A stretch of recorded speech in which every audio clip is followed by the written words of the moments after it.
დაძაბულობის შემდეგ, ამ დაძაბულობის შემდეგ გადავაყარა ურთიერთობის ახალ ეტაპზე. აი უკვე ძალიან გადამჭრელი მომენტია, ხო? აირია ეს სიტუაცია, ხო? აი წარმოვიდგინოთ, როგორი შეიძლება იყოს ხვალინდელი დღე, ხო? შეხვედრაზე ალაპარაკო, ხვალინდელი დღე უფრო დროის პერსპექტივაში. ხო. აი რა უნდა გააკეთოს ახლა დავუშვათ ცხინვალის მოსახლეობამ. რა აბჯარიც ასვია, კიდე ერთი სამი აბჯარი დაემატოს და იჯდეს და კიდე ელოდოს, თუ რაღაც გადაწყვეტისაკენ წავიდეს ეს ყველაფერი. მეტი არაღის შეტანას აზრი აღარ აქვს. რამდენი გვესვრიან პასუხს იღებენ და მსხვერპლი იქით არის. მოსახლეობა ცუდ მდგომარეობაშია, ეხლა უფრო ცუდ მდგომარეობაშია და ხვალე უფრო ცუდ მდგომარეობაში უნდა იყოს.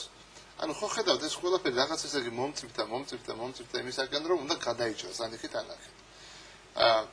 მე მაქვს ესეთი შეგრძნება რომ მაინც სიკეთისაკენ წავა ეს ყველაფერი.